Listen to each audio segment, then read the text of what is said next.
नमस्कार। स्वागत है आपका शौर्य क्लासेस में। आज हम बर्लिन की दीवार और अमेरिका के सोवियत संघ के संबंध थे जो हमने पिछली क्लासों में पढ़ लिए थे, उसके आगे की चर्चा करेंगे। तो देखिए, आज हम बात करते हैं सोवियत संघ के प्रमुख नेताओं के बारे में। किसके बारे में बात करते हैं? सोवियत संघ के प्रमुख नेताओं के बारे में। फिर देखिए, थोड़ा सा रिपीट कर लेते हैं कि सोवियत संघ की स्थापना हुई थी, वो कब हुई थी? 1922 में हुई थी। सोवियत संघ का गठन कह लें या सोवियत संघ की स्थापना कह लें, एक ही बात है। 1922 में हुई थी। अब सोवियत संघ की स्थापना की तो सोवियत संघ के अंदर बहुत सारे ऐसे नेता हुए जिनके कारण सोवियत संघ का निर्माण हुआ, उसने विकास किया और अंतर्राष्ट्रीय स्तर पर उसने मजबूती को हासिल किया। तो उन नेताओं के बारे में आज चर्चा करने जा रहे हैं। तो पहला नंबर नेता है, उनका नाम है व्लादिमीर लेनिन। क्या नाम है? Vladimir Lenin. तो व्लादिमीर लेनिन क्या थे? ये जो व्लादिमीर लेनिन थे, ये बोल्शेविक पार्टी के संस्थापक थे और उसके नेता थे। बोल्शेविक पार्टी के संस्थापक और नेता थे। इनका जो कार्यकाल देखा जाए तो 1917 से लेकर 1924 तक था। कब से कब तक था? 1917 से लेकर 1924 तक था। ये सोवियत संघ के नेता रहे थे 1917 से 1924 तक। तो 1917 में क्या हुआ था हमें अच्छे से पता है। 1917 में रूस के अंदर क्रांति हुई थी, जिसे हम साम्यवादी क्रांति या बोल्शेविक क्रांति कह रहे थे। और ये क्रांति के नायक कौन थे? व्लादिमीर लेनिन थे। फिर देखिए आगे, व्लादिमीर लेनिन ने क्या किया कि कार्ल मार्क्स के सिद्धांत थे। कार्ल मार्क्स के क्या थे? सिद्धांत, साम्यवाद से संबंधित। उन साम्यवाद से संबंधित सिद्धांतों को लागू करने का प्रयास किया इन लोगों ने, व्लादिमीर लेनिन ने। फिर व्लादिमीर लेनिन के नेतृत्व में क्या हुआ? 1922 में सोवियत संघ की स्थापना हुई, यानी कि यूएसएसआर की क्या हुई? स्थापना हुई। यूएसएसआर की स्थापना किसने की है? व्लादिमीर लेनिन ने। कब की है? 1922 में। और इनका कार्यकाल आप लोगों को बता ही दिया है। 1917 से लेकर 1924 तक ये सर्वोच्च नेता रहे थे। किसमें? सोवियत संघ में। आगे देखिए, बात करते हैं कि साम्यवाद की नींव भी इन्होंने ही रखी। सोवियत संघ के अंदर साम्यवाद की नींव है, वो व्लादिमीर लेनिन ने रखी। फिर इनके विचार हैं और उनके कार्य हैं, वो पूरे विश्व के अंदर साम्यवाद के प्रचार के रूप में जाने जाते हैं। ये बात होगी व्लादिमीर लेनिन की। आगे बात करते हैं 2 नंबर प्रमुख नेता की। उनका नाम है जोसेफ स्टालिन। क्या नाम है? Joseph Stalin. जब व्लादिमीर लेनिन का निधन हुआ, उसके बाद में सोवियत संघ के जो प्रभावशाली नेताओं में उभरे हुए, उनका नाम है जोसेफ स्टालिन। जोसेफ स्टालिन है वो 1924 से लेकर के 1953 तक सोवियत संघ का नेतृत्व किया, यानी कि सोवियत संघ के नेता रहे। इन्होंने क्या किया? तीव्र औद्योगिकरण को बढ़ावा दिया। किसको बढ़ावा दिया? तीव्र औद्योगिकरण को। और इन्होंने क्या किया? कृषि का बलपूर्वक सामूहिकरण किया, यानी कि सामूहिकरण का मतलब है इकट्ठा कर दिया। ठीक है। फिर उसके बाद देखिए, इन्हीं के समय क्या हुआ? द्वितीय विश्व युद्ध समाप्त हुआ। तो द्वितीय विश्व युद्ध में क्या हुआ? इन्होंने उपलब्धि हासिल की। क्या? जब द्वितीय विश्व युद्ध में ये नाजी जो जर्मनी थे, नाजी के लोग जो सैनिक थे, उनके साथ में जो है सोवियत संघ का युद्ध चल रहा था। तो जोसेफ स्टालिन के समय ही जो द्वितीय विश्व युद्ध है, उनके अंदर रूस को विजय मिली थी जर्मनी के ऊपर। और उसी के अंतर्गत हमारे को पता है जर्मनी के पूर्वी भाग पर रूस का अधिकार हो गया था। ठीक है, वो रूस के प्रभाव क्षेत्र में आया था, अधिकार नहीं हुआ था। फिर देखिए, अब ये क्या है? सोवियत संघ के अंदर कठोर तानाशाही के लिए जाने जाते हैं। और इन्होंने क्या किया? जो अपने विरोधी थे ना, उनको जो है विरोधी थे, उनको तानाशाह पूर्वक दमन कर दिया उनका। इसीलिए सोवियत संघ के अंदर तानाशाह की शासन की स्थापना करने वाले व्यक्ति के नाम से जाने जाते हैं जोसेफ स्टालिन। ठीक है। आगे देखिए, बात करते हैं निकिता खुश्चेव की। अगला जो नेता है उनका नाम क्या है? निकिता खुश्चेव। तो देखिए, निकिता खुश्चेव कब से कब तक जो है सोवियत संघ के नेता बने? 1953 से लेकर 1964 तक ये सोवियत संघ के क्या रहे? नेता रहे।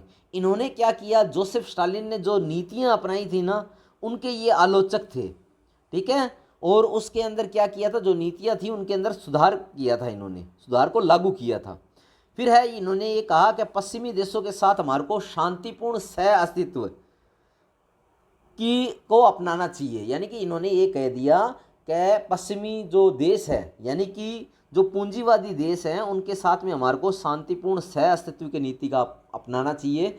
ये बोर्ड की परीक्षाओं में बहुत बार प्रश्न पूछा गया है कि शांतिपूर्ण सह अस्तित्व की नीति का समर्थन करने वाले सोवियत संघ के कौन से नेता थे? तो आपको ध्यान रखना है, निकिता खुश्चेव थे।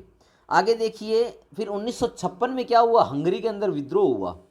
1956 में क्या हुआ? हंगरी के अंदर विद्रोह हुआ और उस विद्रोह को दमन करने का श्रेय भी निकिता खुश्चेव को जाता है। फिर 1962 में क्यूबा मिसाइल संकट हुआ।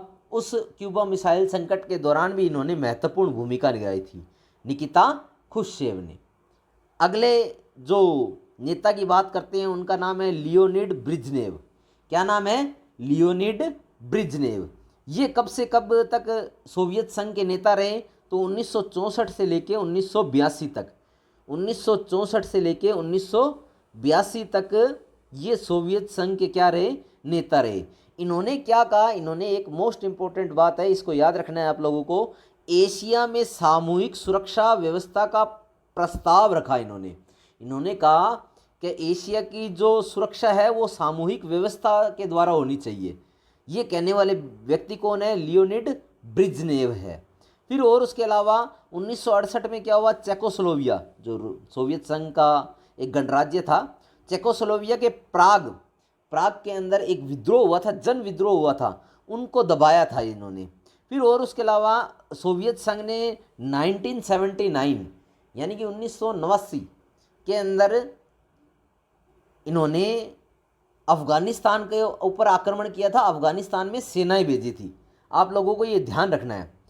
अगला है, ये प्रश्न आता है कि अफ़गानिस्तान में सेनाएं कब भेजी गई? तो 1979 में भेजी गई।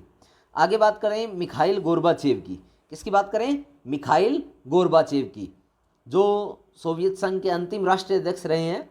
तो मिखाइल गोर्बाचेव है, ये कब से कब तक जो राष्ट्रीय अध्यक्ष रहे सोवियत संघ के? 1985 से लेके 1991 तक। और ये सोवियत संघ के अंतिम नेता थे। उसके अलावा ये 1985 से लेके 1991 तक सोवियत संघ का नेतृत्व किया इन्होंने। फिर इन्होंने दो नीतियां अपनाई, एक का नाम है पेस्ट्रोइका और एक का नाम है ग्लासोनोत। दो आर्थिक सुधार अपनाए इन्होंने, जिसका नाम है पेस्ट्रोइका और ग्लासोनोत। जो आर्थिक पुनर्गठन किया उसे कह रहे हैं पेस्ट्रोइका, उसे क्या कह रहे हैं? पेस्ट्रोइका। और जो इन्होंने खुलेपन की नीति अपनाई उसे कह रहे हैं ग्लासोनोत, उसे क्या कह रहे हैं? ग्लासोनोत। फिर आगे देखिए, तो सोवियत संघ के अंदर लियोनिड ब्रिजनेव ने सेना भेजी थी, उस सेना को वापस बुलाया। जो अफगानिस्तान ने सोवियत संघ ने सेना भेजी थी उसको वापस बुलाया। किसने बुलाया? मिखाइल गोर्बाचेव ने। फिर देखिए, पूर्वी यूरोप के अंदर जो हस्तक्षेप कर रहा था, कौन कर रहा था? सोवियत संघ। तो उस हस्तक्षेप को समाप्त किया। किसने समाप्त किया? मिखाइल गोर्बाचेव ने। फिर और उसके अलावा देखिए इन्होंने क्या किया कि जो अमेरिका था, अमेरिका के साथ में जो परमाणु हथियारों की होड़ चल रही थी, तो उसे क्या किया? समाप्त किया। उसे क्या किया? समाप्त किया। परमाणु हथियारों की होड़ को क्या किया? समाप्त किया। किसने किया? मिखाइल गोर्बाचेव ने। और उसके अलावा होड़ समाप्त करने के लिए उन्होंने बहुत सारे समझौते किए। फिर इन्होंने क्या किया? इनका जो महत्वपूर्ण योगदान है वो जर्मनी के एकीकरण में माना जाता है। जो बर्लिन की दीवार है वो इन्हीं के समय जो गिराई गई थी और जर्मनी का एकीकरण हुआ था। तो जर्मनी के एकीकरण में किसका योगदान माना जाता है? मिखाइल गोर्बाचेव का। बात समझ में आ गई? अब क्या हुआ कि इनके जो सुधार किए गए थे, इनके क्या किए गए थे? सुधार किए गए थे। तो उसके अंतर्गत क्या है? राजनीतिक और आर्थिक परिस्थिति हैं वो एक विकट परिस्थिति में आ गई थी, जिसके कारण इनका विरोध शुरू हुआ और उसके परिणाम स्वरूप 1991 में सोवियत संघ का विघटन हो गया। सोवियत संघ का क्या हो गया? विघटन 1991 में। तो 1991 में सोवियत संघ का विघटन हुआ। तो शीत युद्ध के अंत का श्रेय किसे जाता है? मिखाइल गोर्बाचेव को जाता है। तो उम्मीद है आज जो आप लोगों को पढ़ाया गया है वो आपको समझ आया होगा।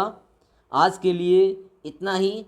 अगर आपको मेरी वीडियो पसंद आई हो तो लाइक करें, शेयर करें और चैनल को सब्सक्राइब करें। बहुत बहुत धन्यवाद।